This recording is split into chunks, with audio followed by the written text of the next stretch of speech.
Okay, good morning, everybody. Oh boy, look at that. I don't know what's going on there, but I am small today.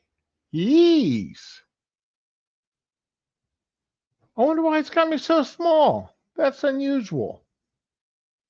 I don't know why, but it got me tiny. That's all right. I can live with that.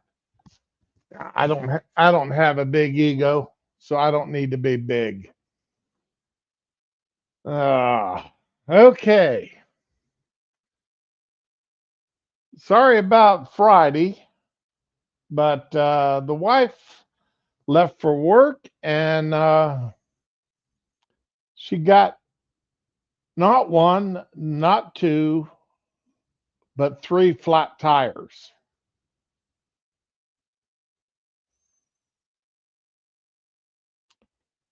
Not a fun way to start the weekend. Three tires, both rears and a front tire flat. Ugh, at least she made it to work and she didn't ruin the rims. She learned her lesson when she ruined the rim on uh, the lawnmower. Oh, you'll something get your attention there, Spanky. He was laying here asleep, and all of a sudden he jumped up off the couch and just, I mean, he cleared the couch, the cushioning on the couch, going off the couch to the floor. I mean, he just up and over. Anyway, you okay, Spanky? You need to go outside?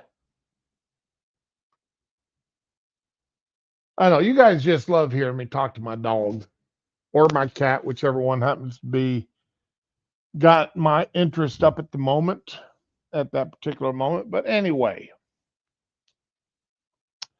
uh, yeah, so that was fortunately I was able to get all the tires plugged. Uh, mechanic is right up the our mechanic is right up the road from where the where she works. So I took off the tires one at a time, took them up, plugged the tires, brought them back, put it on, moved the spare from one wheel to another, getting them fixed up. So, needless to say, I got my workout for the day. Uh, so anywho, uh, wait a minute, what was that? Was Monday, Tuesday? Yeah, that was Tuesday that happened.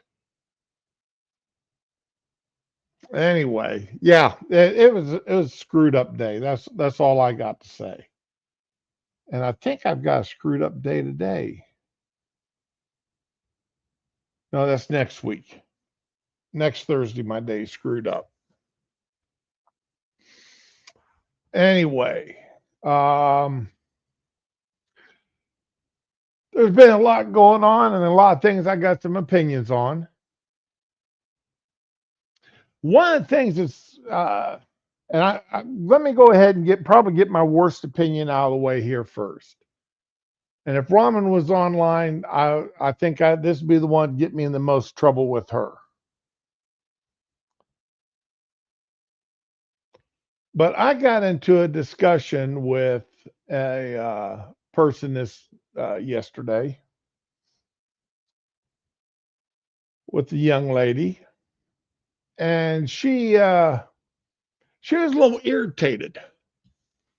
that she had gone out to the club on Tuesday night. Now, why was she going out to a club on Tuesday night? I got no idea. But she went out to the club Tuesday night. And somebody swatted her on the butt. All right.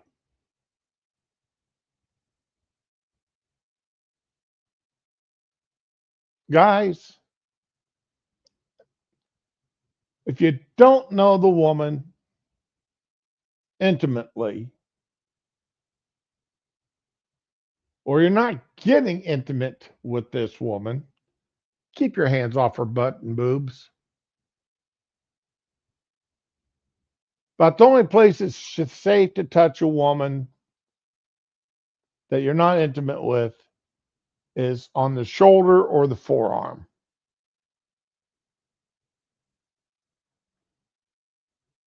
And that's about it.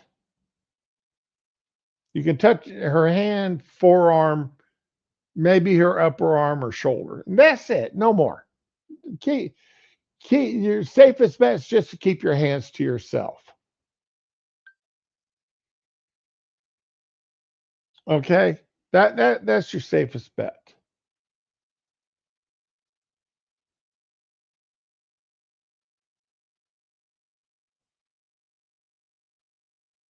But this is the same woman that has got no problem telling people, and I mean, yeah. Do I know this woman? I know her internet.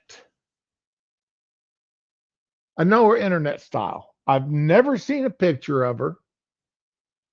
I've got no idea what she actually looks like.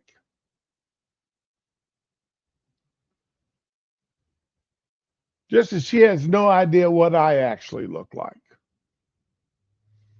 Just as nobody that knows me on the internet knows me what I actually look like. I've never shared a picture of myself with anybody on the internet.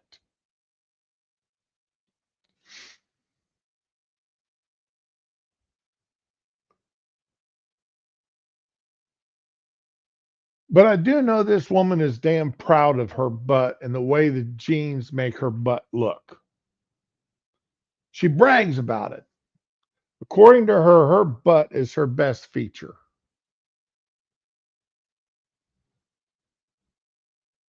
So she does everything she can to make her butt look good and make sure people see her butt.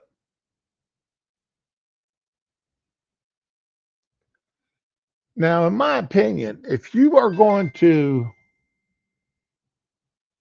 that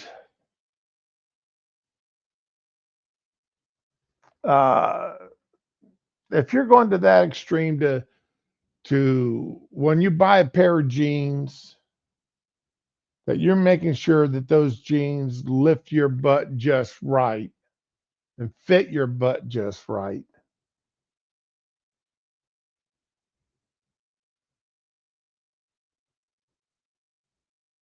Because you want people to look at your butt.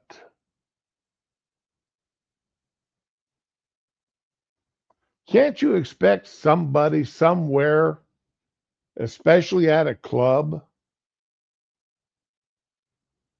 to swat you on that butt?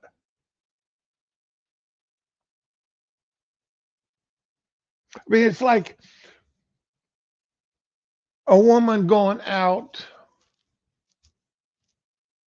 Women say, I should be able to dress the way I want to dress, and not worry about a man touching me or looking at me, ogling me.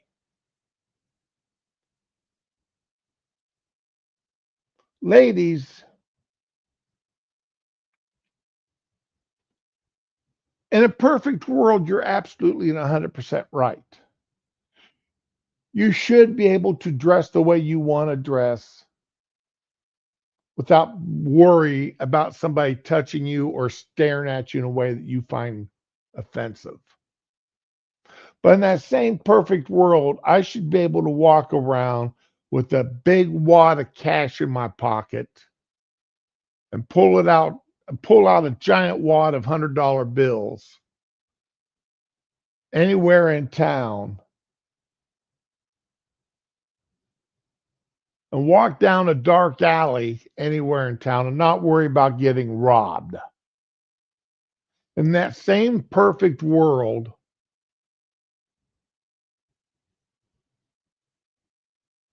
I should be able to say anything I want to say at any given time in any group of people.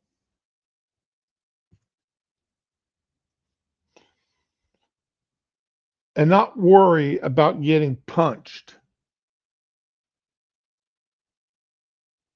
and beaten up for saying what I said. In that same perfect world, in that very same perfect world,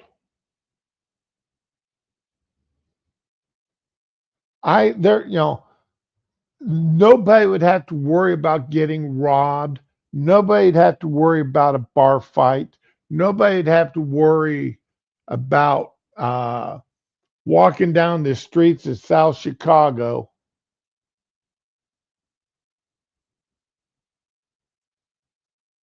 with that about getting robbed or murdered or shot by a stray bullet.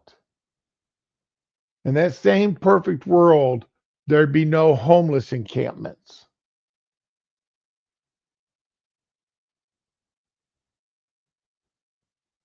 We don't live in that perfect world. And just as I can't walk into a all black neighborhood and use the N word without fear of getting my butt whooped and spending several weeks in the hospital from the beating I'm going to take.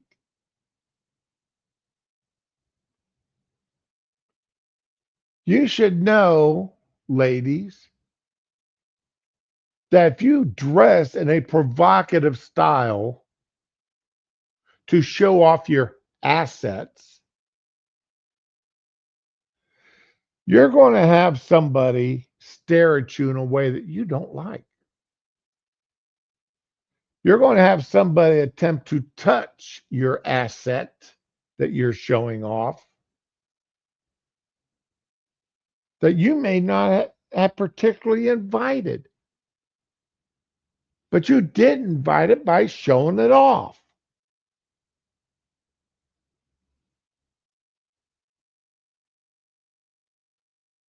In a perfect world, there'd be a lot of things different than what they are. Like, I don't walk down the streets flashing out rolls of $100 bills at 2 o'clock in the morning outside of a bar, or walking down and then turn around and walk down a dark alley.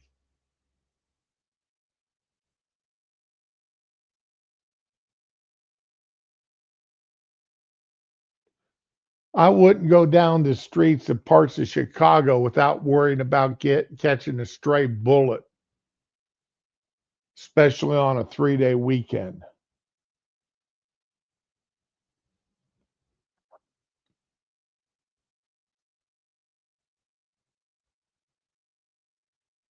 I wouldn't, that perfect world, you don't need car insurance because you wouldn't get into a wreck.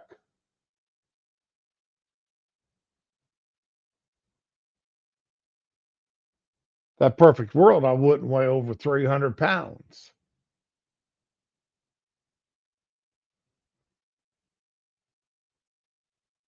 But like I said, we don't live in that perfect world. So you got to take precautions.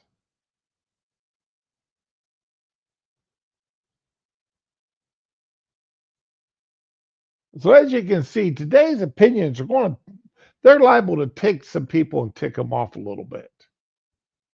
And I'm not going to say I'm going to worry about it. Hey, old guy, good morning. Paul, good morning.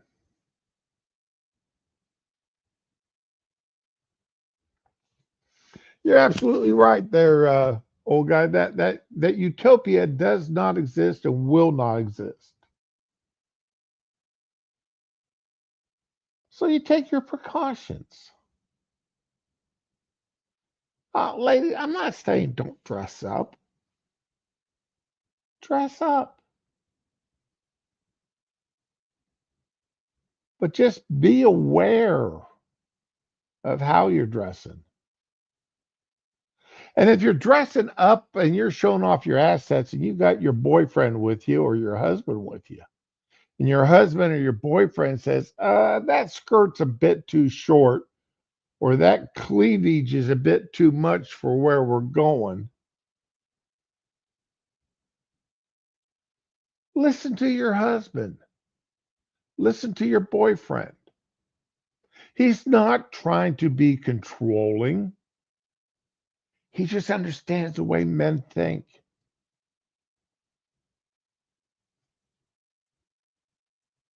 Now, if you want to dress sexy for your husband or for your boyfriend, that's one thing. Just be aware of where you're going and dress appropriately. There was.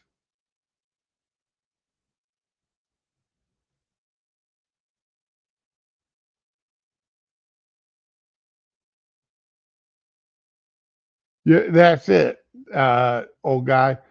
You know, women dress to show off their bodies, men show off their wealth or lack thereof, or the wealth that they want. It's like down in Australia. The women wanted to pass a law that men couldn't lie about their jobs or what kind of cars they drove or anything. And if they did lie and they ended up having sex with a woman, the woman could file charges against them. While the men in the legislature said, sure, then, uh, women who wear makeup and bust enhancers and butt enhancers and everything else to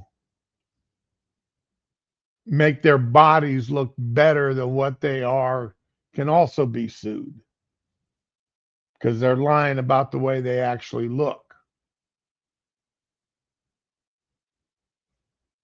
And yeah, that is an actual mess that Australia got into for a little bit.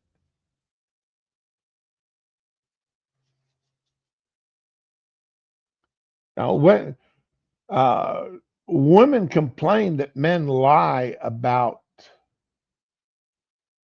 what they do and everything and how much money they've got in order to hook up with them. But they don't realize that when they put on that 5 pounds of makeup and they put on that push up bra and they went and had that BBL done or they had the artificial breasts installed.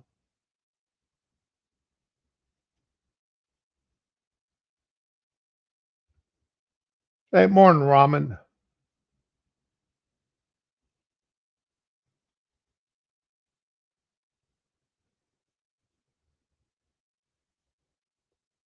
They're lying about what their bodies actually look like. Oh, I showed the wife this. I'm going to have to see if I can find it again. There is uh, let's see here. What was it?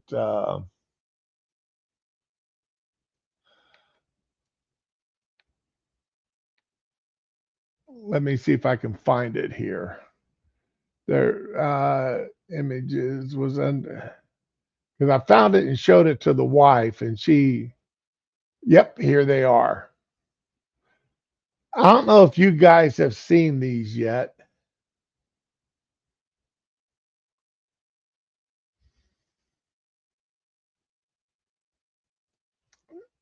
And I thought this was when I saw this on I think I saw it on X.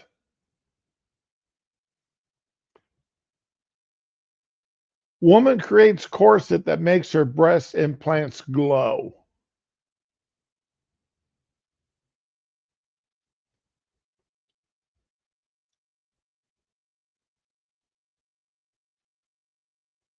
You got glowing boobs now.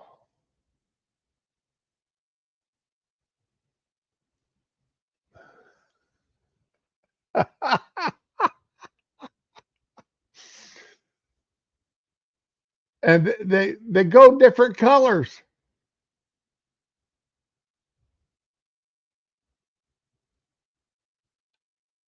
She's got them set up to do different colors and such. I thought this was funny as all get out.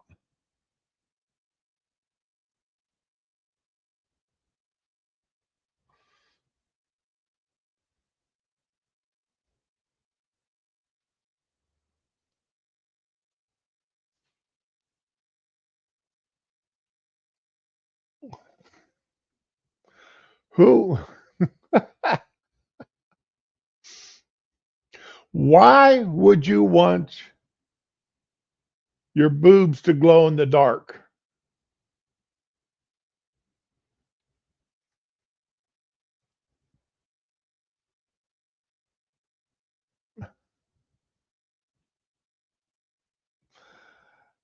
Absolutely.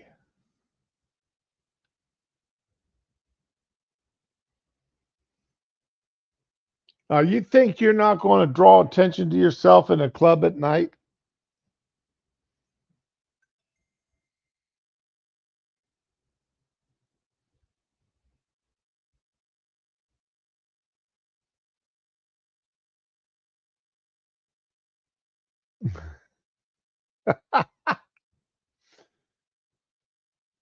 Why she did? I mean,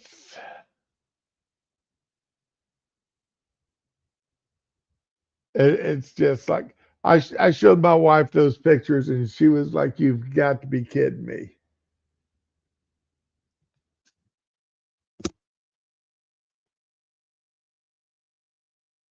The videos are absolutely hilarious. She's got them changing colors. Could going to the club and having your boobs changing, changing colors according to the beat of the music. That would be out. That is like, yeah, as it is. Okay. Ah, I'm.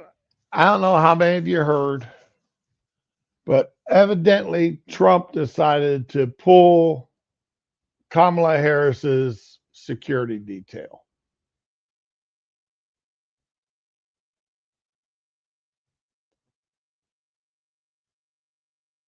Los Angeles Police Department have been reassigned to guard the former vice president after President Trump withdrew her Secret Service protection. As many as 14 of LAPD's elite Metro Division officers have pulled off working cases and crime suppression efforts to provide security for Harris.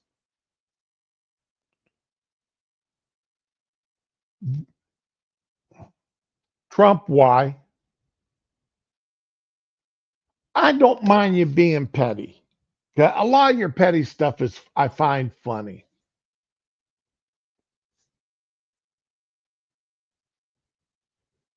But this is beyond petty, being petty, and this is into being stupid.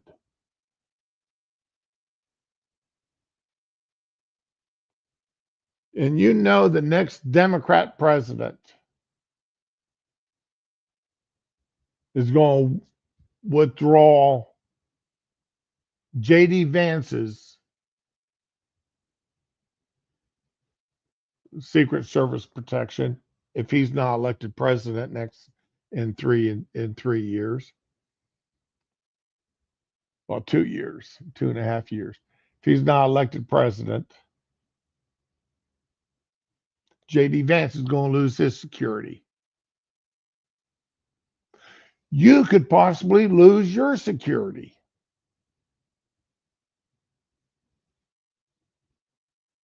And if you think you and JD will not have enemies,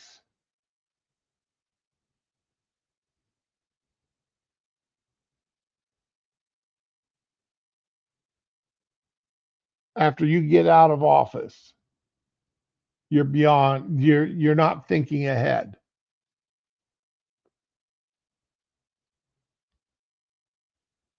This was a dumb mistake on your part.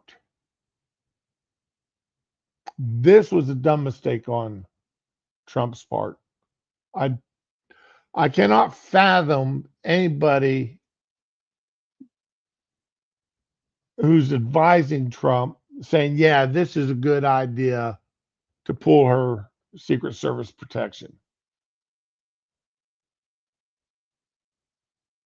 I can't imagine anybody agreeing with him on it. His advisors had Stephen Miller and crew had to advise him against it.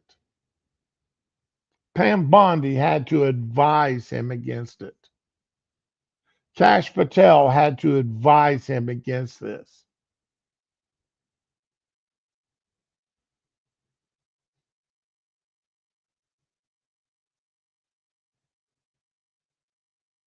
Yeah, lost your security there. I lost some of my personal security during a fishing trip too, there, old guy.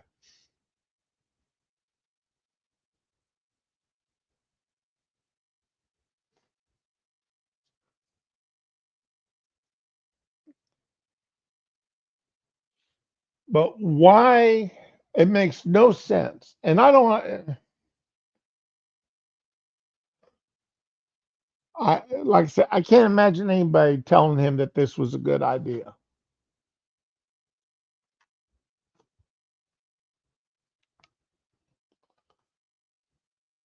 And anybody that did tell him this was a good idea was just being a bootlicker.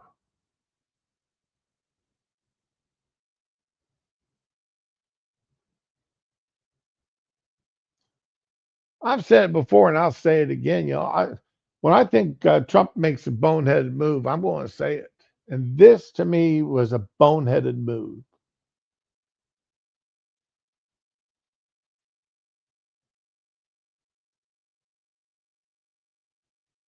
He just did not think very far ahead on this one. Going back 5 minutes.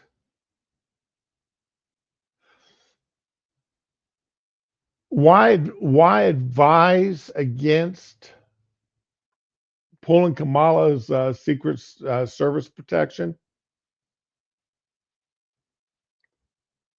Because JD Vance will lose the next Democrat president, which we'll get after Trump's if JD Vance doesn't win.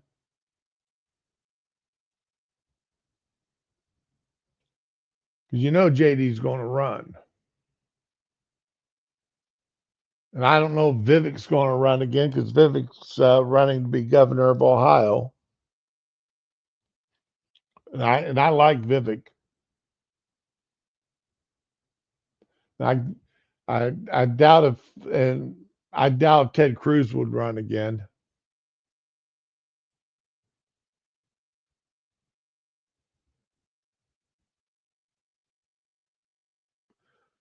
But I just can't imagine any of Trump's advisors agreeing with him to pull this security clearance. I just can't imagine any of them, from Stephen Miller to Kash to Pam Bondi to Kristi Noem. I can't imagine any of them agreeing with him to pull the Secret Service security clearance or her security. That's stupidity.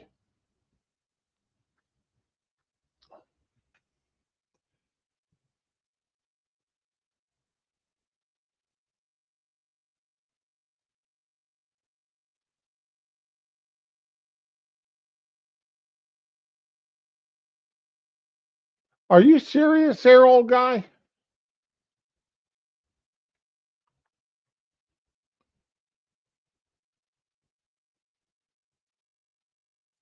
Uh, let's see. How long?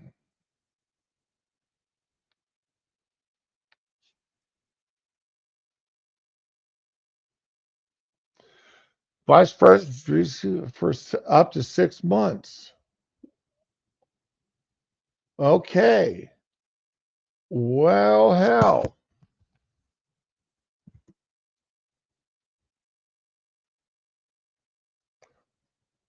I thought vice presidents got lifelong protection.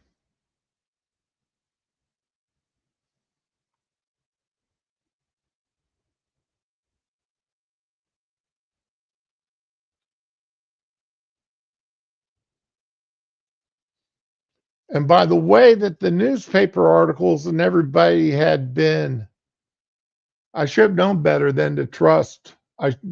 Old guy, I should have known better than to trust the media.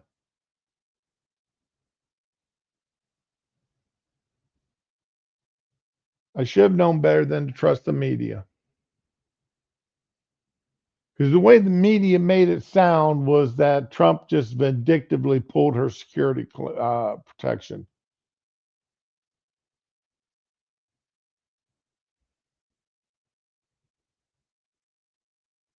Son of a gun. Well, thank you for correcting me. Thank you for correcting me.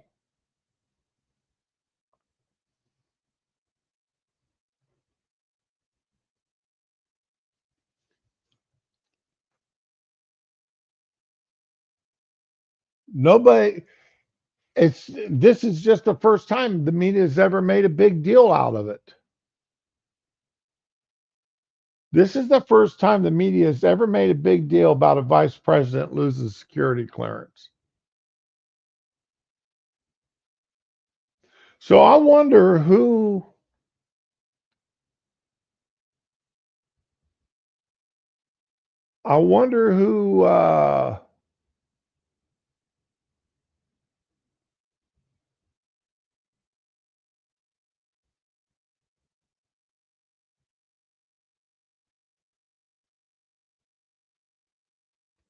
okay, I see here now. Joe Biden quietly extended her protection for a full year. Uh, oh, okay.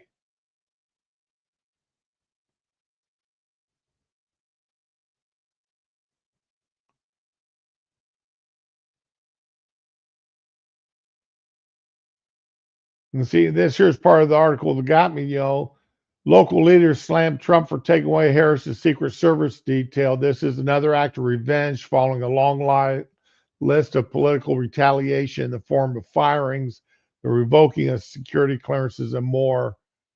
Karen Bass said this puts the former VP in danger. I look forward to working with the governor to ensure that Vice President Harris is safe in LA.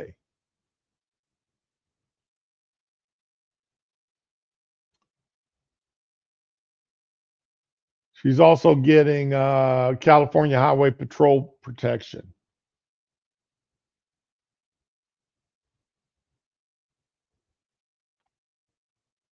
Then Newsom, of course, comes out with his uh, statement, the safety of our public officials should never be subject to erratic, vindictive political impulses.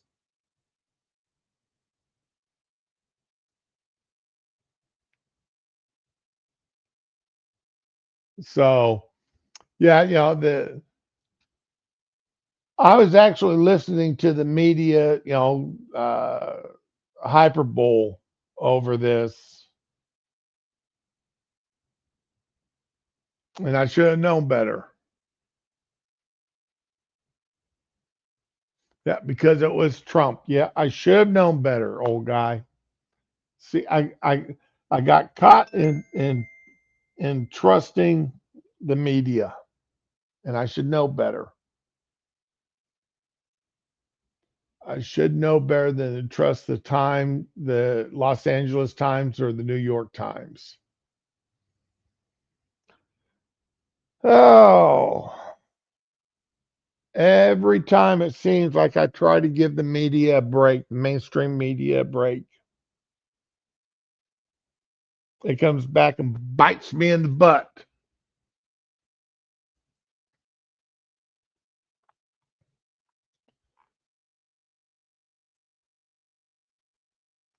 Well, such is life. Live and learn and relearn. Live and learn and relearn and then relearn again.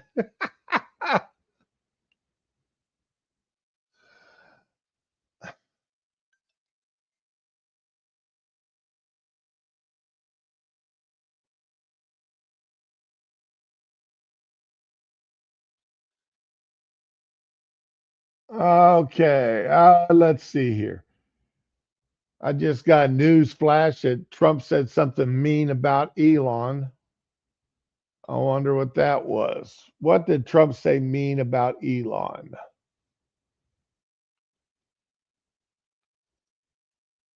Trump comments on Elon. Oh, Trump says Musk doesn't have a choice but return to the Republican Party.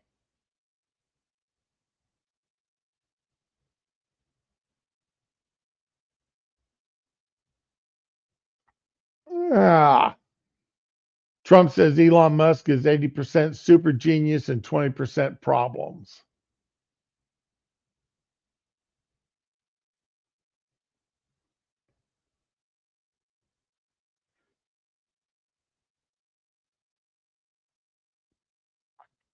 Well, well, well.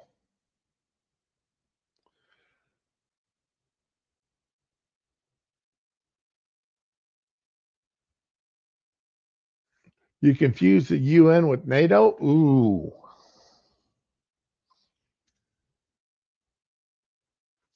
that's rough news when you do that. But yeah, anymore though, with the way some of the NATO members speak, it wouldn't be hard to confuse them.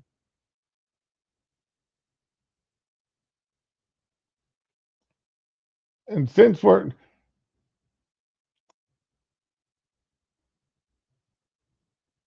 how's this deal about a British comedian gets arrested by 5 cops at Heathrow Airport over a comment he made online?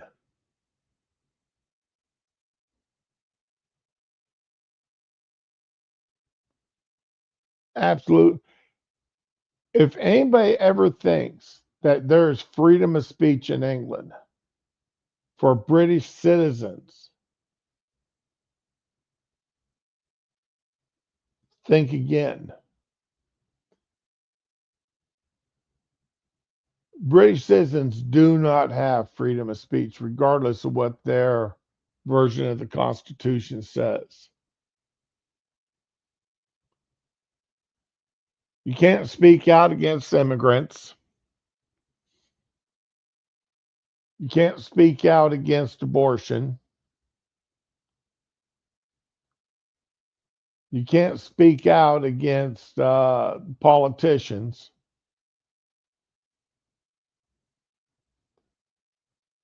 You can't pray in your own home if your home is located too close to an abortion clinic.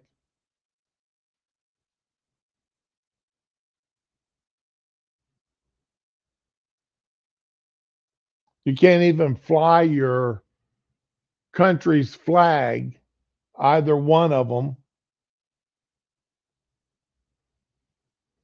without getting questioning by the police. I read an article yesterday that the police were actually interrogating children, 12, 13, 14-year olds, getting their names and their parents' names and addresses because they were carrying the Union Jack and the St. George Cross. All right, have fun at the store. Yeah, as soon as I'm done at the stream this morning, I've got to run down and pick up my prescriptions. Had another part of the errand too is I got to drop off a box of poo to the UPS store. That Colonnade, whatever box that they screen you for cancer, for colon cancer. When I had my physical, they scheduled me to get one of those boxes. And honestly, I thought, the way that, to be honest, I didn't know what I was expecting. I really didn't know what I was expecting.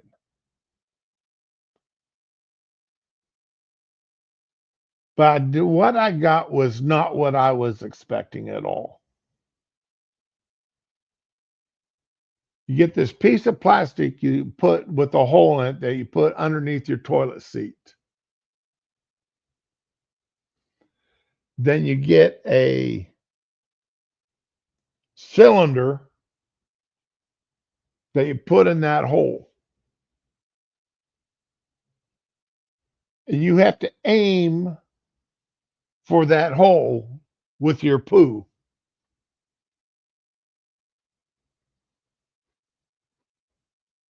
Now, I don't know about you guys, but I have never aimed my poo anywhere in my life.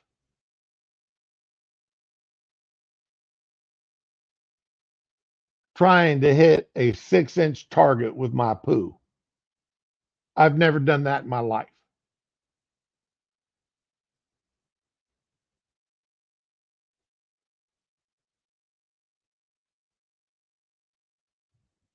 But this kit you get, that's exactly what you got to do. Aim for a 6-inch hole.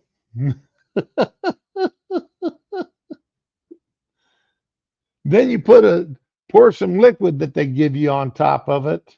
You put the lid on it. You put the date and time of it. You put it in a box and mail it back to them.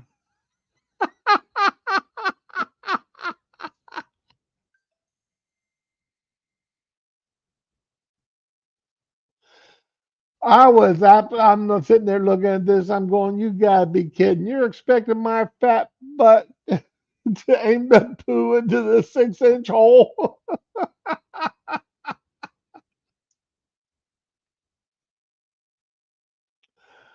Oh, now see, now I gotta take this box though down to the UPS shipping and hand it to them for them to send back to this company.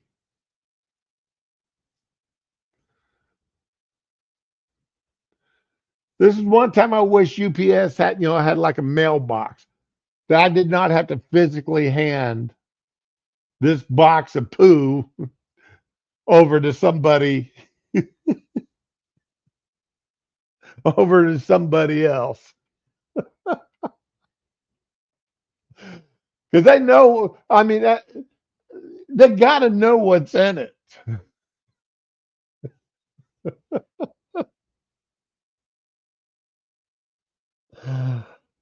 Uh, almost expected to come out with a giant pair of tongs to pick up the box and carry it to the back.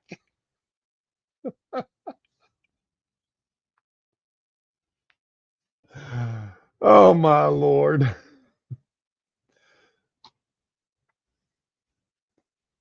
This is not something I really want. I mean, not something I'd ever in my life up until this past week expected I would have to do.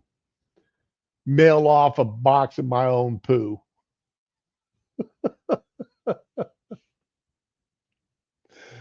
The stuff you have to do when you get older. Unbelievable. Just absolutely unbelievable.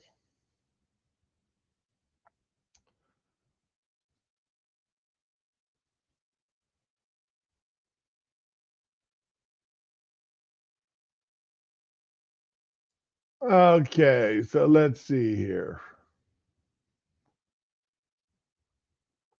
What do I want to go with next here?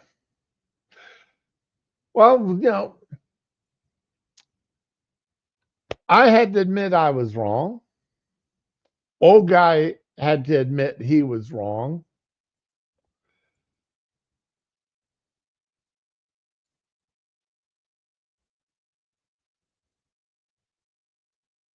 Muriel Bowser had to admit she was wrong. Now, this is a letter she sent out on August 27th. Yeah, I know it's a week old.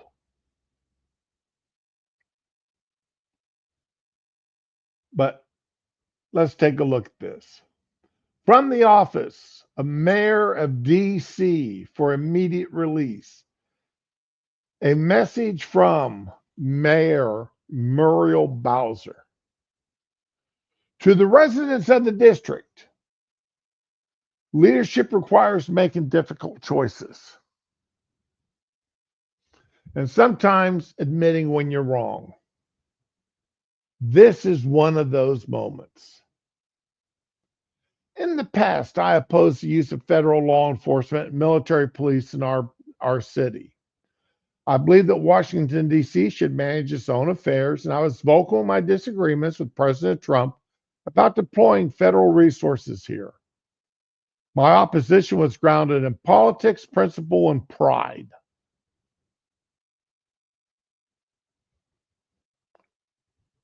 That is one hell of an admission.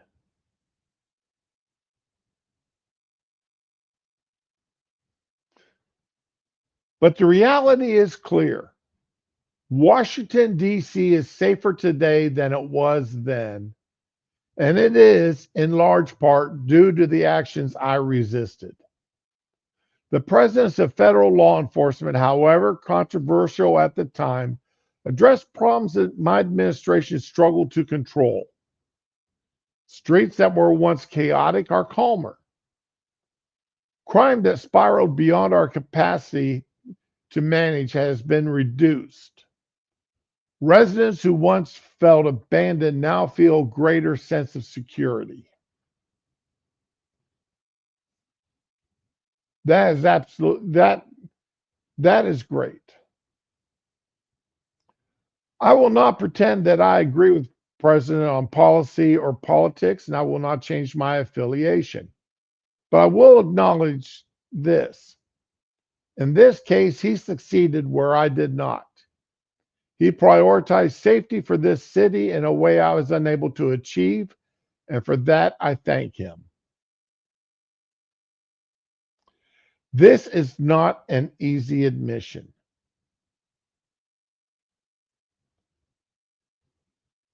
I know that some will criticize me for saying it, and others will say it comes too late. Both may be true. But honesty requires recognizing the results. Washington, D.C. is safer since federal intervention, and safer communities are what our residents deserve. So, yes, I opposed it. And yes, I was wrong. The president did what I could not. He made D.C. safe again.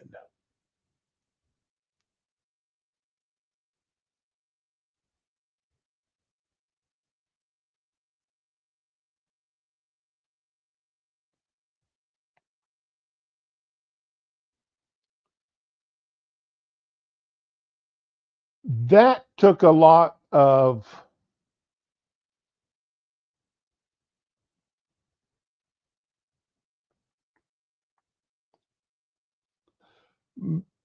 that took a lot of character to send that letter out. And Muriel Bowser, I haven't had a whole lot good to say about that woman. I really and truly haven't. But on this, I wish I could shake her hand. I would line up to shake her hand for putting this letter out.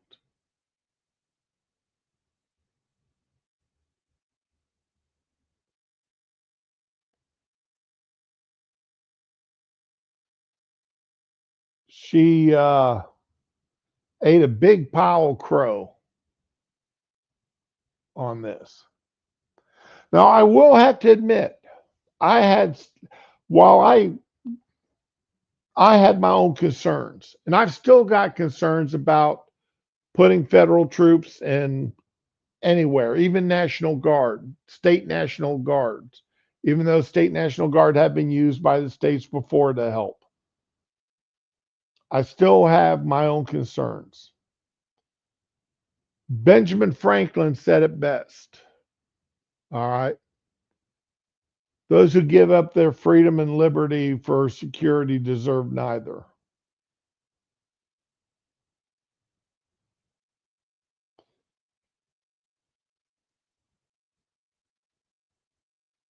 When we're putting troops in uniform everywhere, there is a fine line between putting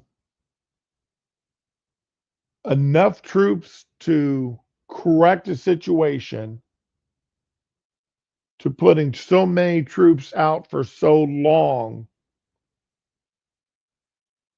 that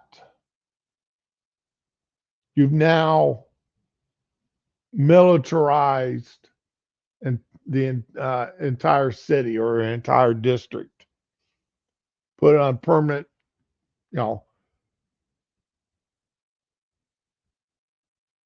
is what you would expect to see in North Korea and China, in old Russia, in the old Soviet Union, where it was a constant military forces marching the streets looking for papers. Yeah, you're safe, but you've lost your freedoms. With freedoms come risk.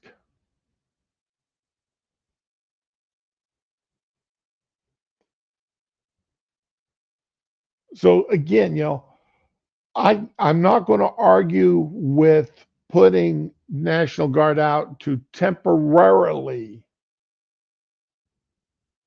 handle crime, to get crime under control. But then that military, those National Guard to be pulled back.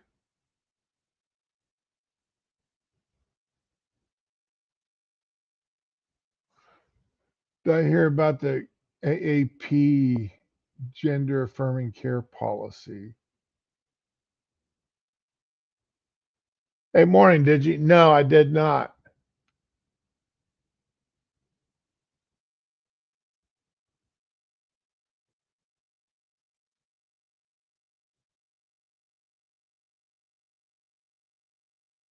Let's see here.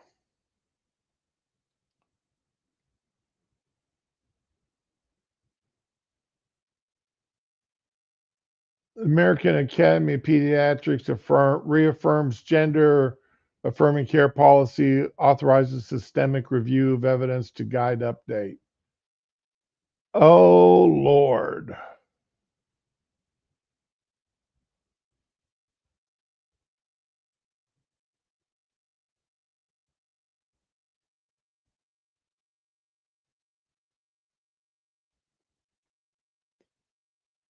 Now, that video monkey has, that's already my list of things to show today.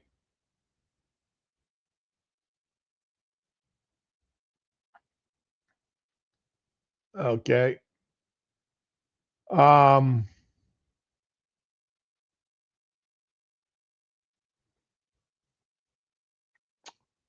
Yeah, that Senate hearing, I will be doing that Senate hearing. I'm gonna have to look up see when that Senate hearing is going to be because I'm going to have to do that one. But anyway,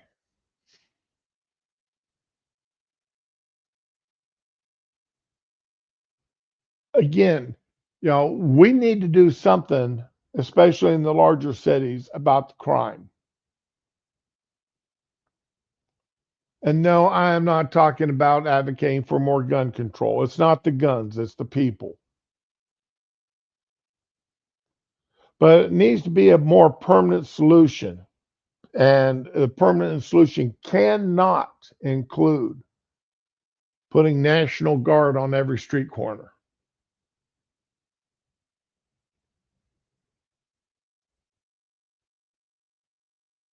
as part of the permanent solution. That is totally unacceptable.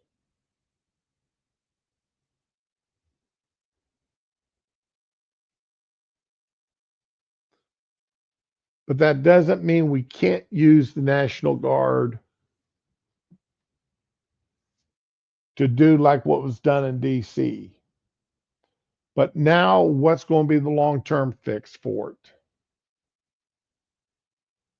That's the question I've got, and that's the question I haven't seen a real answer to.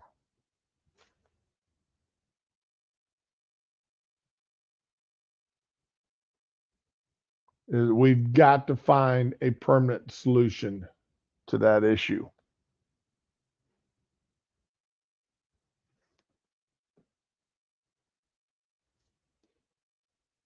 And like I said, putting National Guard out, using them as police is not it.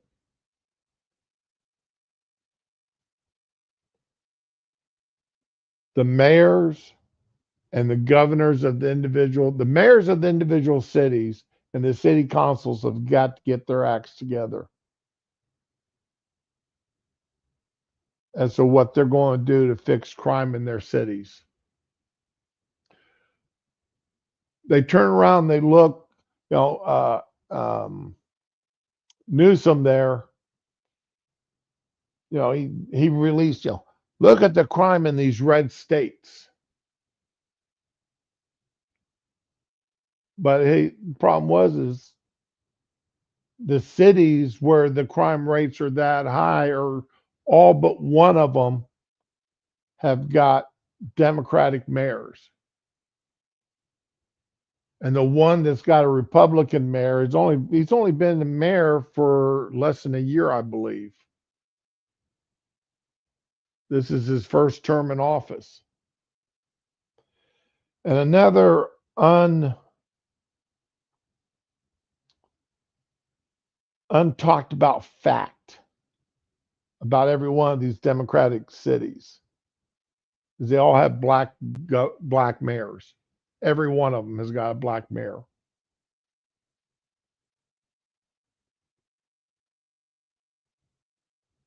9 out of the 10 top crime cities in the country have got black mayors, black Democrat mayors.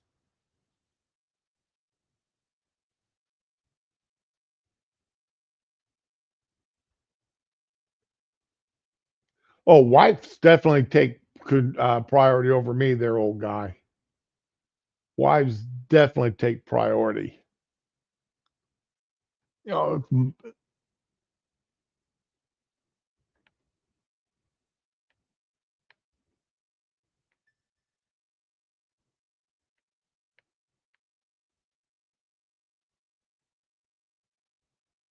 BRI.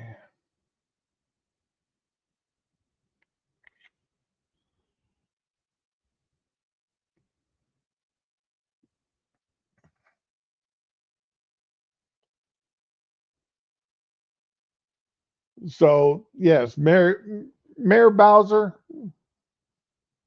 I want to congratulate you. I want to thank you. I want to applaud you. And I wish I could shake your hand for showing the leadership and the honesty in putting this letter out.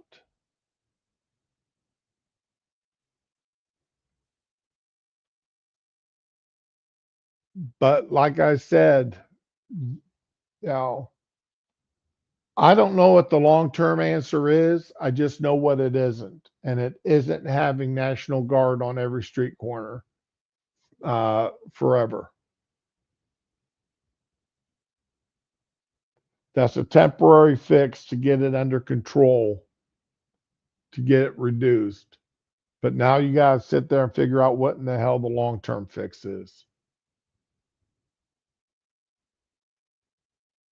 Because the long term fix is not that temporary fix.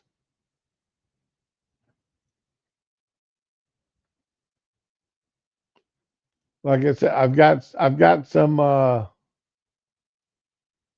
opinions here today. It's going to be a mixed bag. Some are good.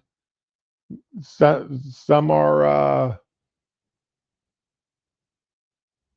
you would expect me to have, and some of them you may not expect me to have.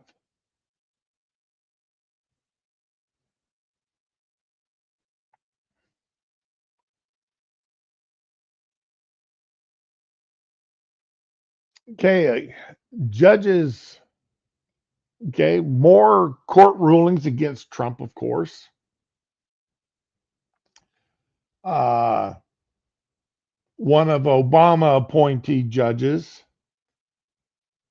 has ruled against Trump, saying that he illegally and unconstitutionally is blocking $2 billion in federal funding for research to Harvard.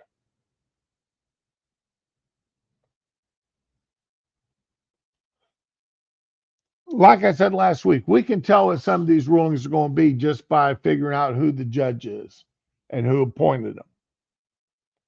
And 90% of the time, if it's a judge appointed by Obama or Biden, they're going to rule against Trump. And 50% of the time, if it's a, a judge appointed by either one of the Bushes or even by Trump himself, the ruling is going to go in his favor as far as the federal, the initial district judge goes.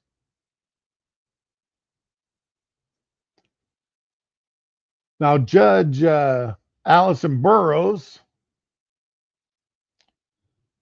said that a review of the administrative record makes it difficult to conclude anything other than defendants, saying Trump, use anti Semitism as a smokescreen for a targeted, ideological, motivated assault on this country's premier universities. Their actions have jeopardized decades of research and the welfare of all who could stand to benefit from that research, as well as reflect a disregard for the rights protected by the Constitution and federal statutes.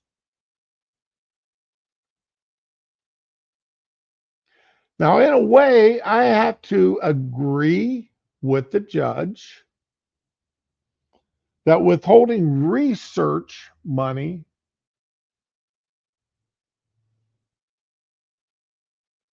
delays the research, can stop the research, and can, in the long run, hurt the country, depending upon what that research is.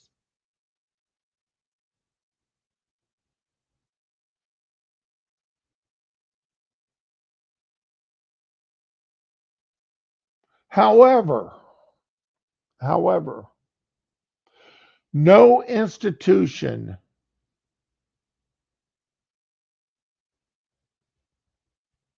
has access to our money as a God given right.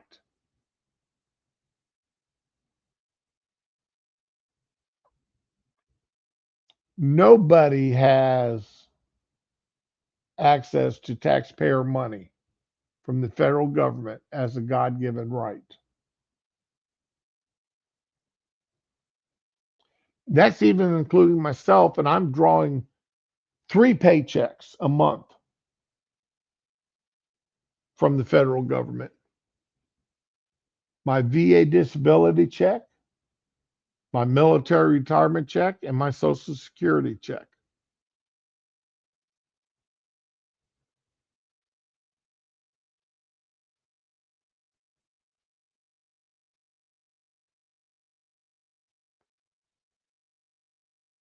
And if I were to lose those three for some stupid reason, I would be SOL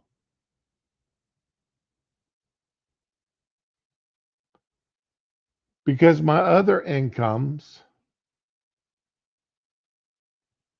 are not sufficient to for me to survive.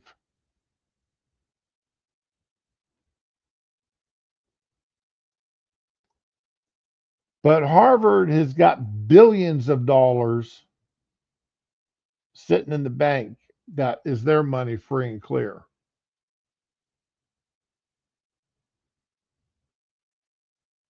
So Harvard could financially finance their own research departments. And being as they get to lay claim to patents that are funded by the federal government, thus collect a profit off of the research that they do. It may not be a bad idea to force them to fund their own research. It may not be a bad idea. However, we as the taxpayers have been funding that to the tune of, like the article says, $2 billion a year. That is a ton of money. That is a lots and lots of cash. They're making a big deal about the that lotto being $1.4 billion. And people are talking about what would you do if you won that 1.4 billion. Well, after tax, if you took a lump sum, this is if you took lump sum on it, after taxes and everything else, you're going to get about $230 million out of that 1.4 billion.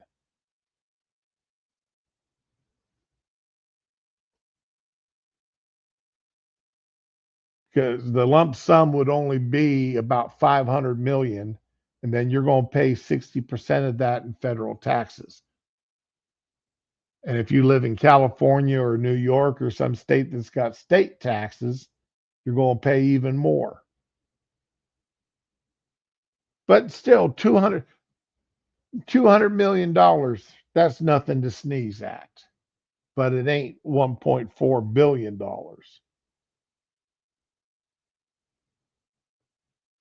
And if in most of our lives, $1 million would be a major game changer. If you had $1 million cash put in your bank account, taxes and everything already paid on it. So that 200 million, yeah, we're talking about life changing for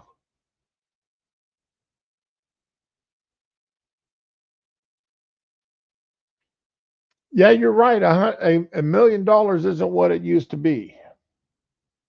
I mean, it used to be that if you had an income, you could live on an income uh, of $20,000 a year. Cover if you owned your house free and clear, 20 grand a year you could live on. Pay your tax, pay your grocery bill, your utilities, do a little bit of traveling, entertainment and such. But 20 grand a year, I mean, you're looking at needing 60 grand a year just to 50 to 60 grand a year now. But still, $1 million is the major life changer for most people.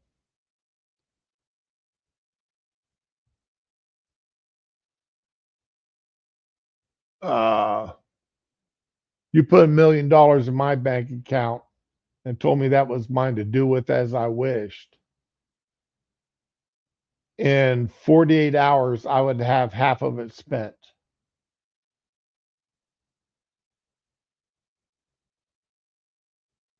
Unfortunately, because okay, Monkey just started his stream, 9 years of me. Has Monkey been streaming for 9 years now? Dang. But then I've been somewhat active on the internet now for 4 or 5 years.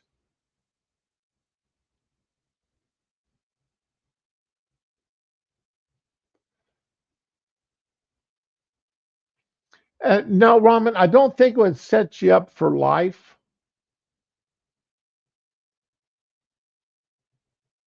but it would definitely make your life a lot easier. Um,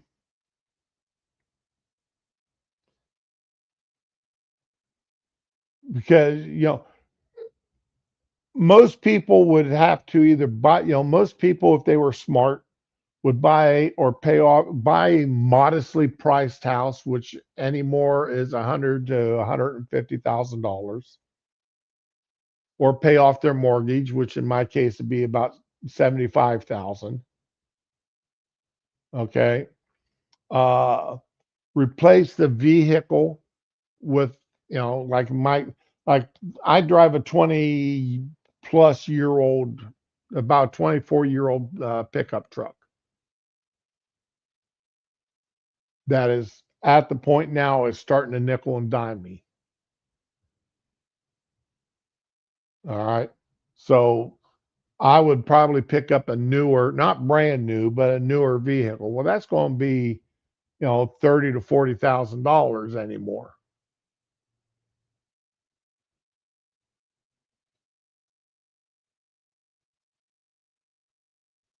And of course, when you buy a house, you've got to buy furniture to go with it.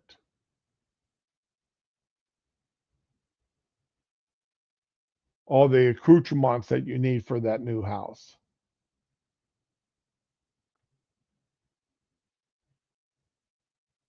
So, you're going to spend $1 million. You're going to spend half of it.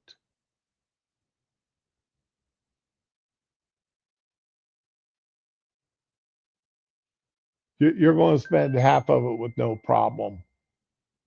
Then that other $500,000, give or take, you know, uh, you know, 50 to 60,000 of it into the bank, and the rest of it into investments.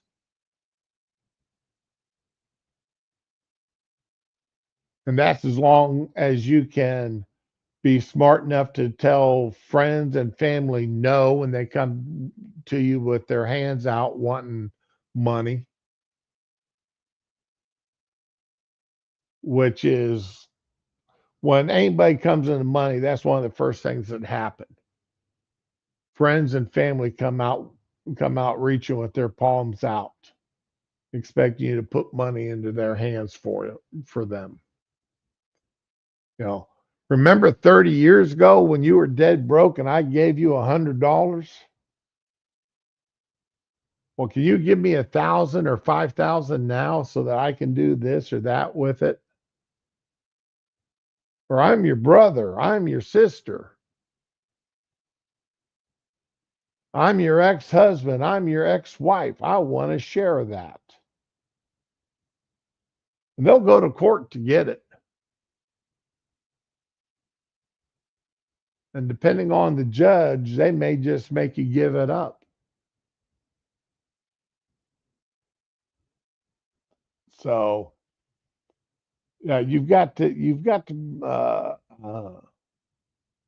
leeches of society, and then you'll have every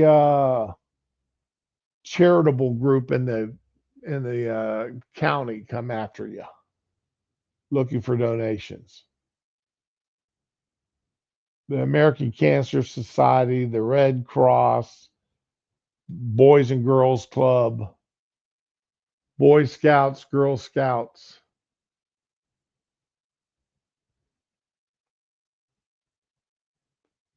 Oh yeah. Uh, I would put up I would put up a fence around my house with a big old sign on it, no solicitors allowed. If I don't know you by first name, don't come to my door. If you're not FedEx, UPS, the mailman, or known to me by first name, I don't come to my door.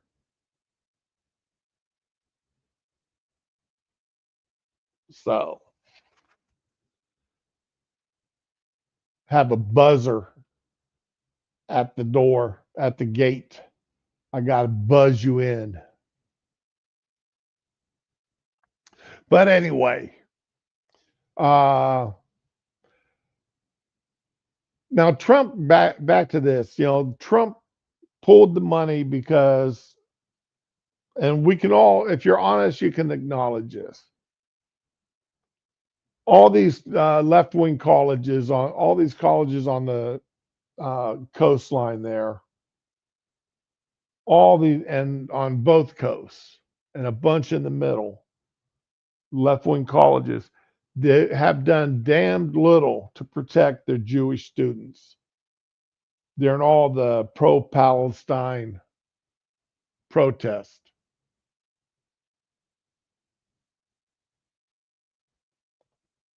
And the only way the federal government, the president, has to punish them is to withhold federal funds.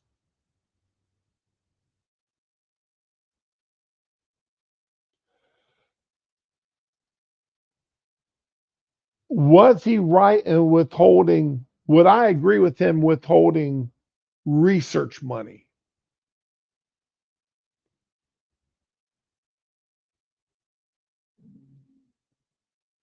That would be questionable whether or not I would agree with him withholding research cash. Would I agree with him withholding other money? Yes. But money that's been earmarked to go specifically for research, especially research into cancer, leukemias, any of the cancers, anything related with health, physical health. And no, I'm not, definitely not this health for, gender health, you know. Uh, how do you set up a 13-year-old boy to make him into a girl, or a 13-year-old girl to make him into a boy? No, not that kind of health studies.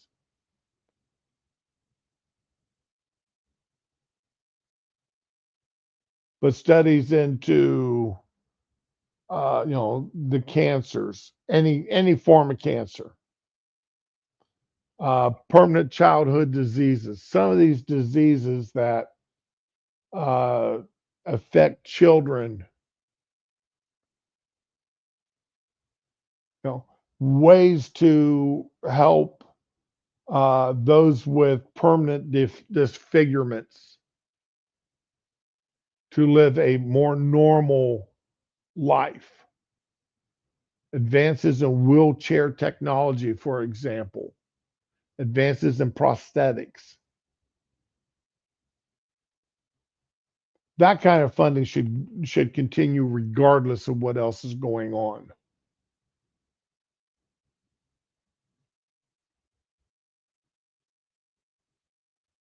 with no problem. Because in the long run, that's going to benefit the American people. It's going to either benefit them, the individuals directly, or it's going to benefit people that people know. I mean, even and I'll admit selfishness here. I'd love to see some research into my nerve damage,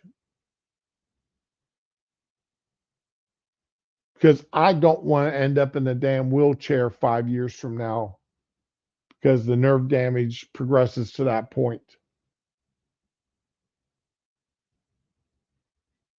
The injections I'm on now did not exist 5 years ago.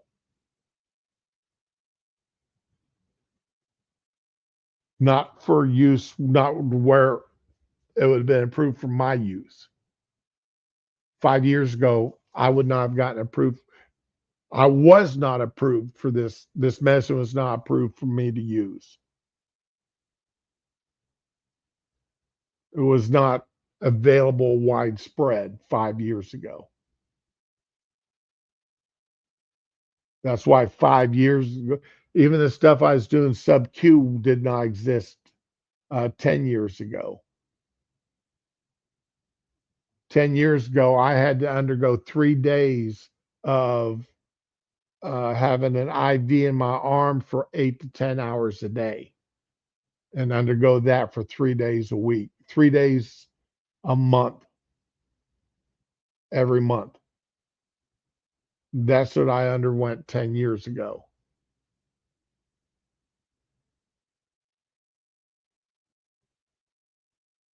Then starting 5 years ago, and started doing the sub Q stuff. And now one injection a week. And, hey, I'll take that, believe me. 1 30-second injection over, but I would love to see a way of permanently reversing this. But if I got to just live with this injection a week, I'll take it. But this is the kind of funding that should not be involved politically. And if that's the funding that Trump pulled, medical funding, medical research funding, then he was wrong to pull it.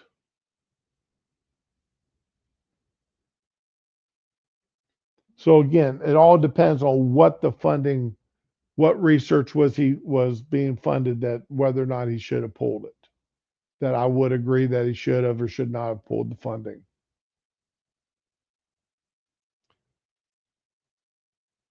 So again, today's not the day. Today's the day I'm coming up with some oddball opinions.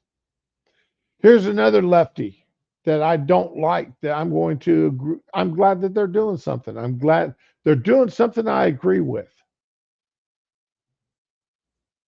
Letitia James.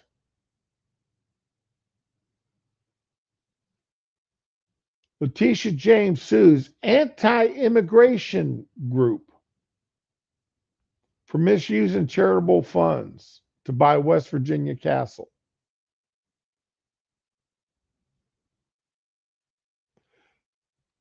What? Shroom is happy that an anti-immigration group is being sued? Yes, I am. Attorney General Letitia James on Wednesday sued an anti-immigration website, VDare, for misusing at least $2 million in charitable funds, some of which went toward the website's founder's purchase of a castle in West Virginia. In 2020, VDare founders Peter and Lydia Brimlow bought the Berkeley Springs Castle for $1.4 million using funds from the New York nonprofit organization. The couple allegedly purchased the property for extra space for offices and conferences, but moved into the 9,300 square foot home built in the 1880s. James alleged the Brimlows eventually transferred ownership of the castle to their companies, including a separate nonprofit organization registered in West Virginia. The Berkeley Springs Castle Foundation now rents out the castle for public events in a scheme which VDare paid over $1.7 million.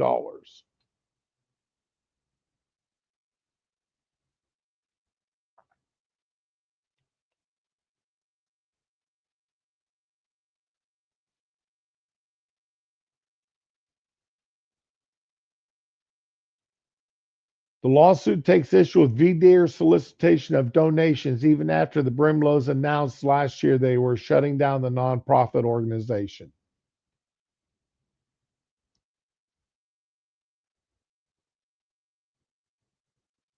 Now, James has got her own issues here when it comes to homes. That's okay.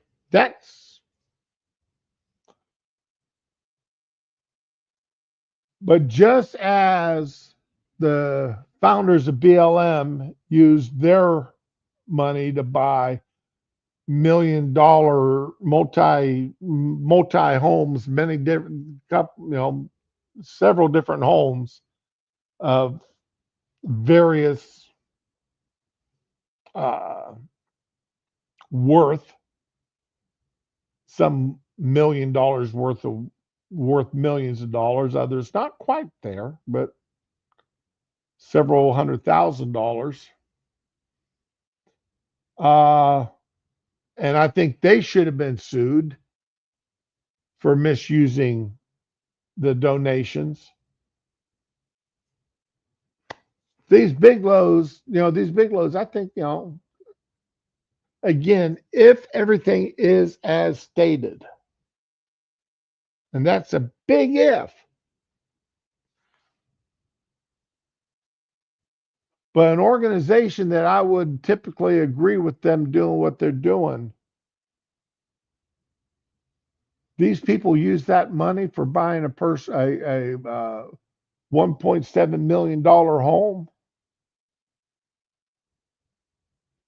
saying it was for their charity, but then they turn around and move into it and they use it for their personal, living space.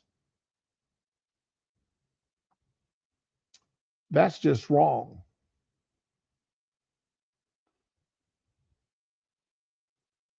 As my dad used to say, remember, this is my dad. That's as wrong as two boys kissing.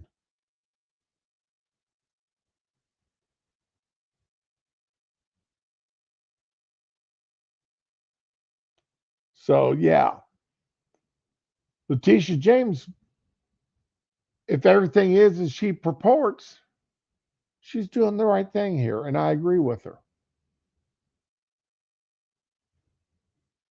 So, like I said, I've got a mixed bag of opinions here today.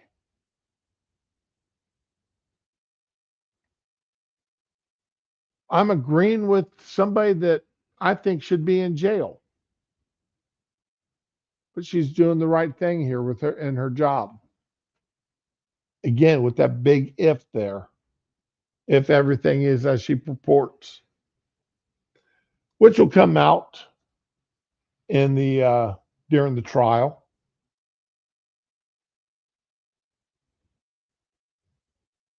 So we'll keep an eye on the trial and see how it turns out.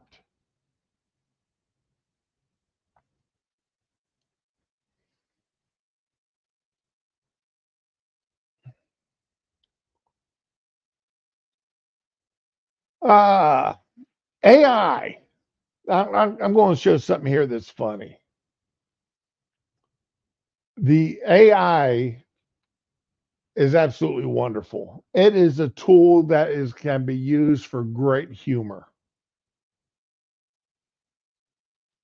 I do not know who did this. I really and truly wish I did. But I find it funny. I find it absolutely hilarious. Spray shine, selling us lemons off the party line. Spencer Pratt asks, where's the dough? Ledger's locked, but the fire still grows. Tax goes up, folks pack and flee. Golden State Dreams just a joke on me. Every headline, same routine. Glossy photo, but the state ain't clean. Say it's climate, blame the breeze. Budget's gone like autumn leaves. Sirens wail and patience thin. California asks where to begin. Gavin Newsom burned down down California, took the cash and never warned you. Poop out pain.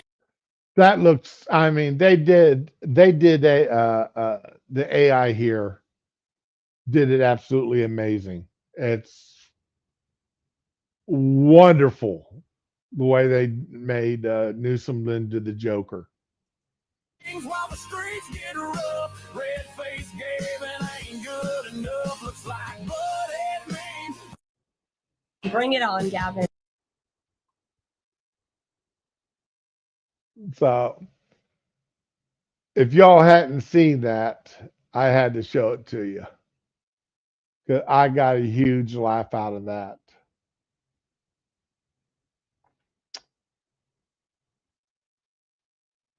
Now this next one here, this next video I'm going to show, and it's a 2-minute video, but I'm not going to show all of it. I haven't quite figured out how I feel about it yet. Whoops, wrong one.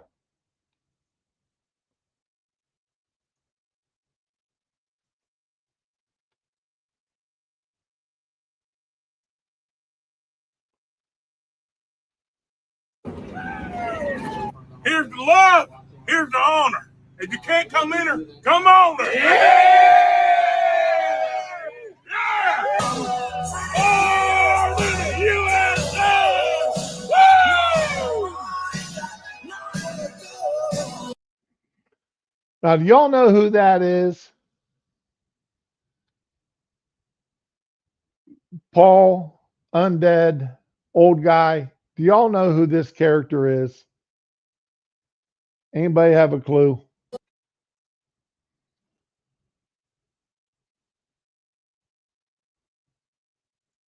There's a decent picture of him. I don't know why it killed the volume. But do you guys know who this is?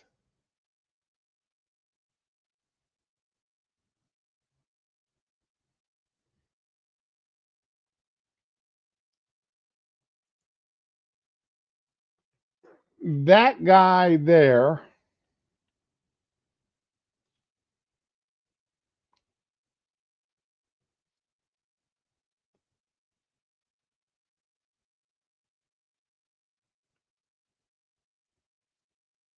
let's see if I can find it.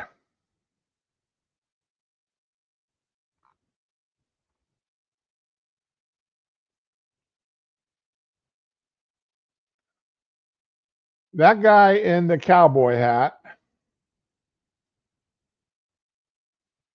with the big American flag tattoo on his chest, holding his cigarette.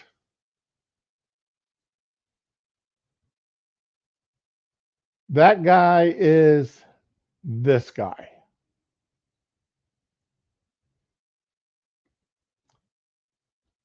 His name is Drewski, Druski. He is a comedian.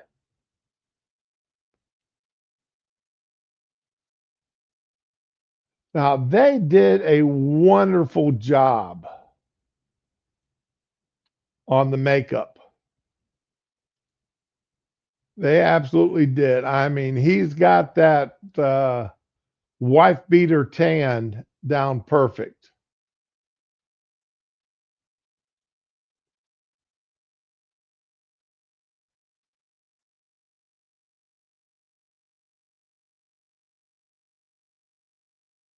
That body makeup they did on him is fantastic. You have to admit.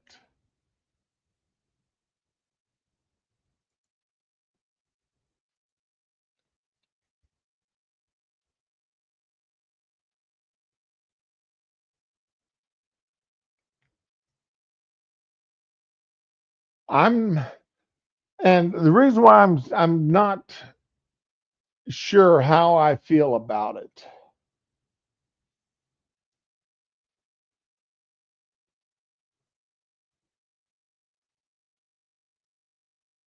Work is busy with lots of driving. Oh yeah. I used to deliver. Part of my job when I first got hired at Krispy Kreme was delivering donuts. drove a big ass delivery truck. If it had been any bigger, I would have. Well, I did have a commercial driver's license, but I would have needed a class B. I had a class C, but I would have needed a class B driver's license if it was any bigger.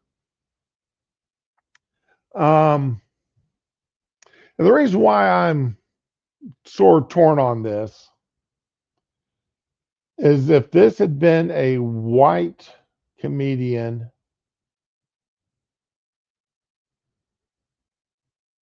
impersonating a black man or Hispanic or anybody else with darker skin tones and had done a body makeup and then taken the most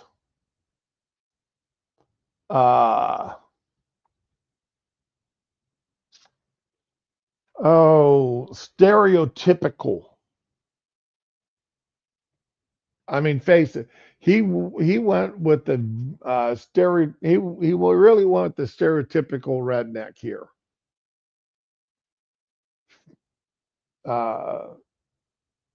With what he did.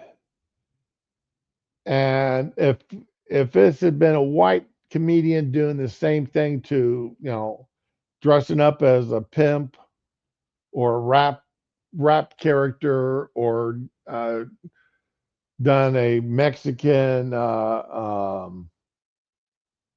what the hell is that? That's got the just the top buttons, including the top collar button buttoned and the rest of the shirt buttons undone. Out of it, East LA, the Mexican groups there, or done an Indian, dot Indian, or even an American Indian.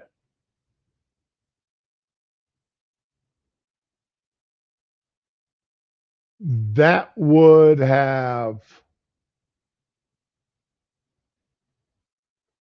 there'd been protest. There would have been politicians speaking out about how racist that was.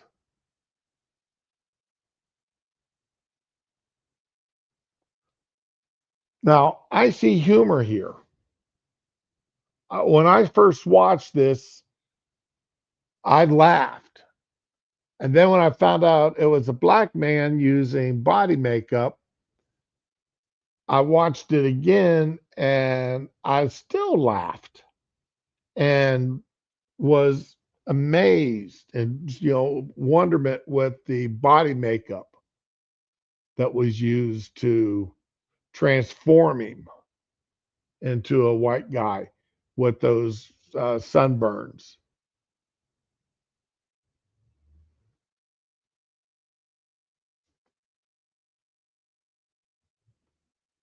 You're in the Well, your weather's a lot nicer than it is down here right now. But you're getting ready to start getting some very cold here in a couple of months. Driving up there in Michigan. So again, part of me is offended that he took this stereotypical redneck here. But part of me is also sitting there saying he did a good job and this is funny.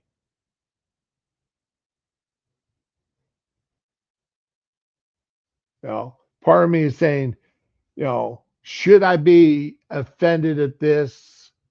Because if this was done the other way around, people would definitely be taking offense at it.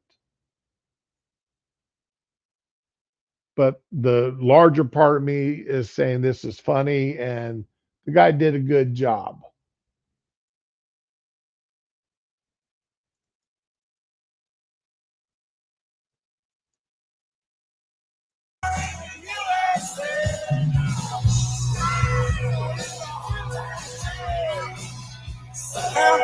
Hey, you lost, boy? No, I'm going to the race. What race? NASCAR race. You going to NASCAR? Yes, sir. A little bit. You ain't lost, is you? No, I'm good. I'm going to the race, sir. Sure about that? Yes, sir. Find something safe to do, boy. Yeah. If liquor don't kill us, pussy must.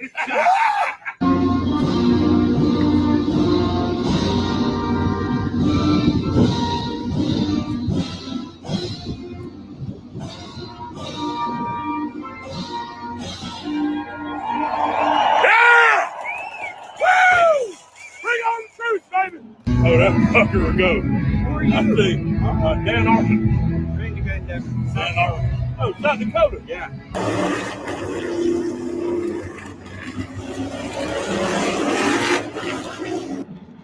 Damn right. Proud to be American. So anyway,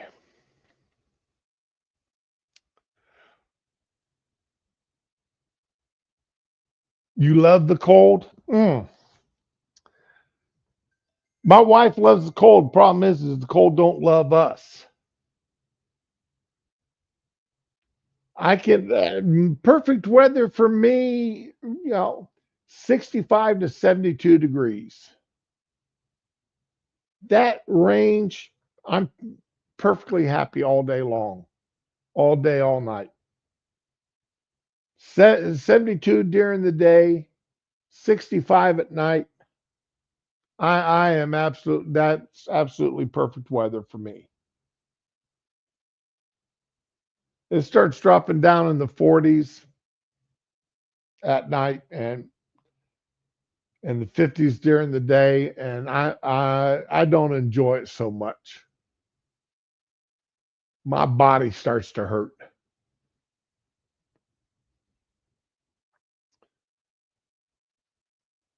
So yeah, that guy there was a black comedian, and some people, and pointed to oh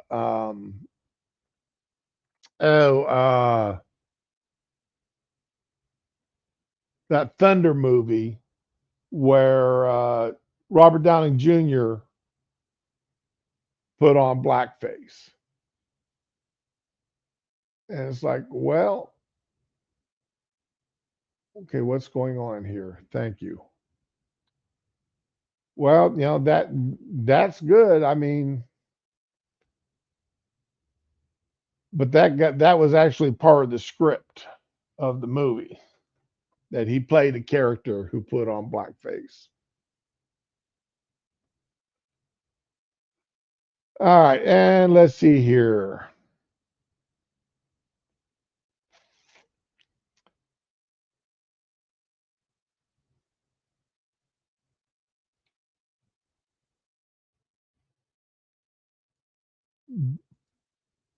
This did irritate me some when I saw this.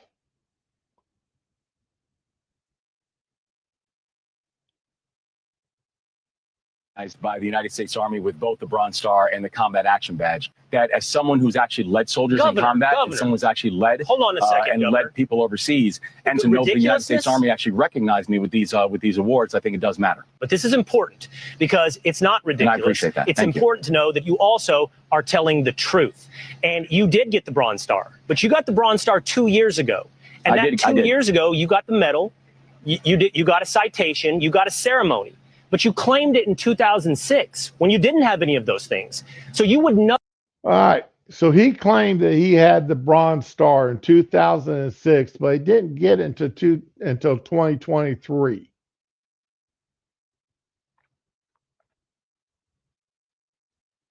Okay. So for almost 20 years. So is that 17 years?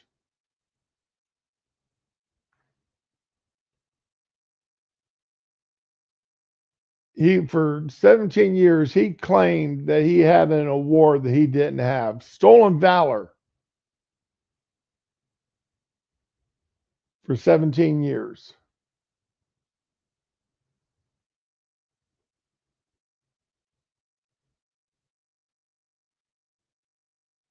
The press hasn't gone after him. The media has not gone after him.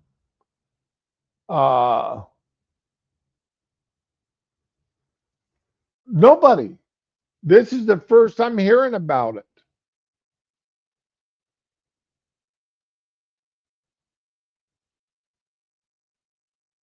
And he sits there and he's saying, well, here, you listen to what he says. Know if you got the Bronze Star. The question is, why did you claim it for so long before you got it? And by the way, the Pentagon has responded to this. I want to read you a statement from DOD. They have something to say about this as well. The Pentagon said in 2006, Wes Moore listed a Bronze Star on his resume he didn't have until 2 decades later.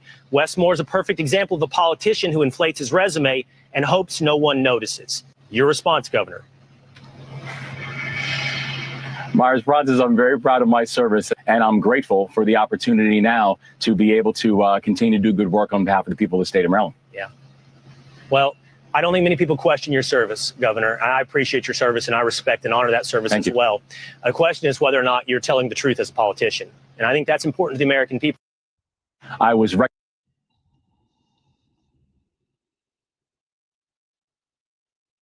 I don't care who you are. I don't care what you did while you were in the service.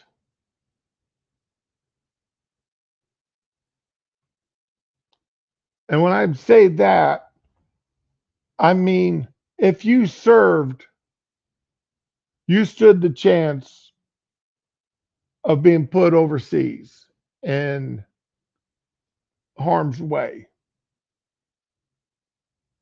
And many, many people have gone. I was one of those who did not go. I was not sent. I would never claim that I was sent over, because that would be stealing recognition from people that did go.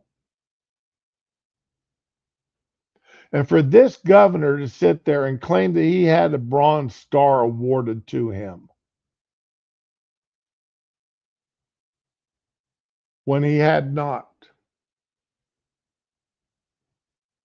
is a major insult to every member of the service, whether or not my words, good conduct, longevity. I've got Meritorious Service Medal that was given to me at my retirement ceremony.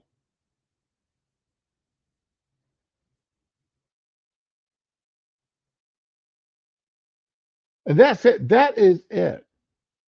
Yeah, I've got an achievement medal. That's it. I don't have any extraordinary awards for my 20 years. My rack of ribbons is let's see here, 3, 6, 9. I've got a total of 10 ribbons. That's it. And I would say 8 of those 10 ribbons anybody can get if they just kept their nose clean. They didn't get in a lot of trouble.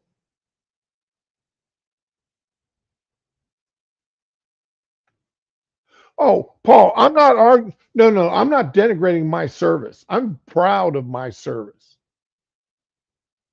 I'm very proud of my service and what I did. Okay. I worked with training pilots. I kept airplanes fixed so pilots could get trained to go over and do what they needed to do.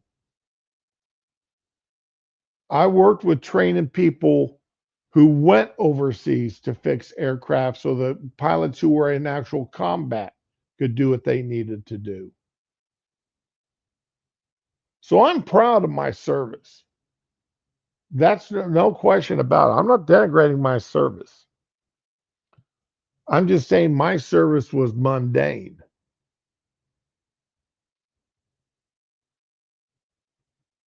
It was day to day. There was no extraordinary things that I did. I didn't do anything under combat. I didn't do anything under hazardous uh, events, hazardous conditions.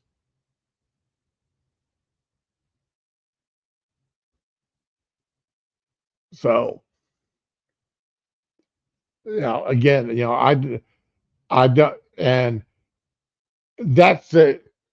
And I don't care if you're in the military. I don't care if you were a cook. I don't care if you worked CBPO, if you were a paper pusher.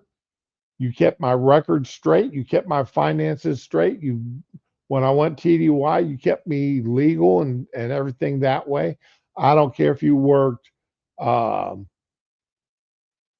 over in construction, over in civil engineering, because everybody that is in the military, their job contributes. It's like a 20-to-1. 20 support people to every one person who actually is out doing something dangerous. When it comes to the military, the fuel truck drivers, those jets would never get off the ground without the fuel truck drivers, without the age drivers. Jets would never get fixed without the age people to maintain the equipment. So, I mean, everybody contributes. So they it's,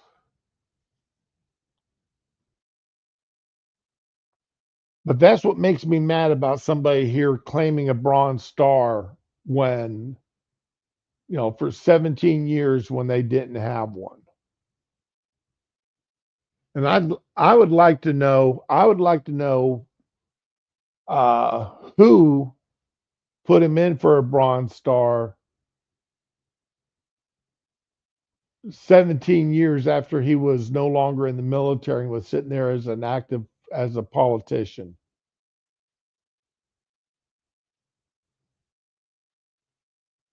That cleaning the decks pretty much there for him.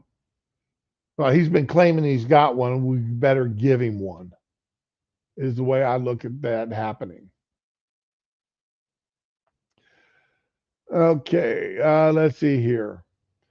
And finally, I tried to find the original video for this. I could not find the original video. So I'm going to have to use Rita here with her Lefties Losing It.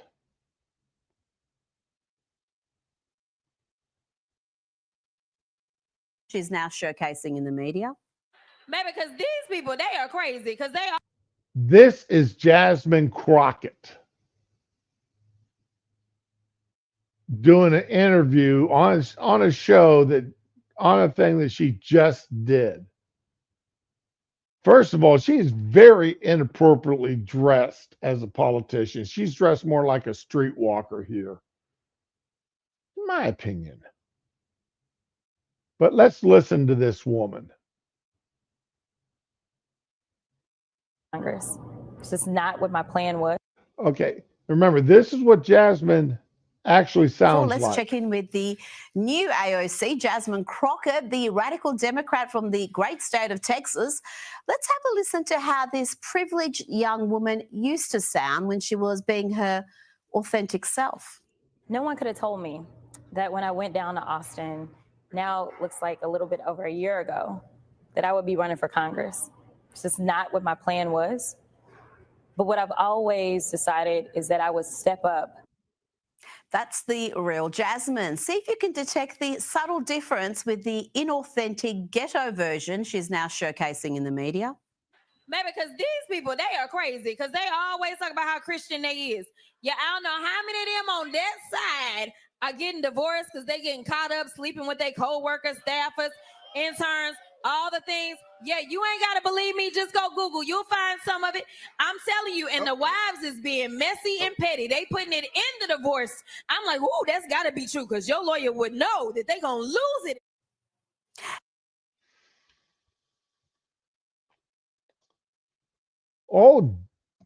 Old Jasmine there.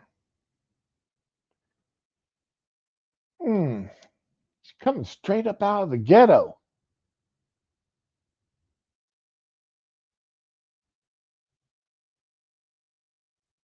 Going from talking pretty much proper English as somebody who had been given a or had gotten a decent education at a decent school, to imitating people without that education, who were not raised as she was raised, using that vernacular, putting on that ghetto trash.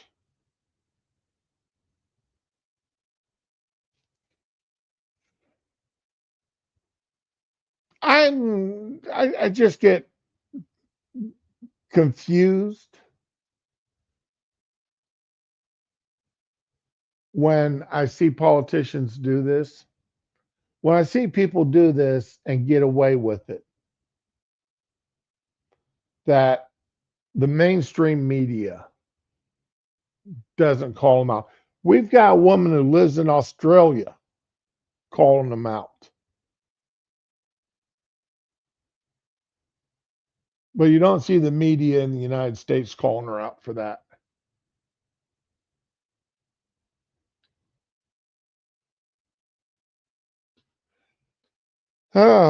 Like I learned at the beginning of the show, at the beginning of today's stream, the American media can't be trusted. Just can't trust them. And I'm coming up on my 2 hours. And like I said, I got to go pick up a prescription and drop off my poo. So everybody, try to have a good day. Enjoy yourselves. We'll see what's happening tomorrow. As always, be with the ones you love the ones that you're with, and have a good one, y'all. We'll talk to you tomorrow.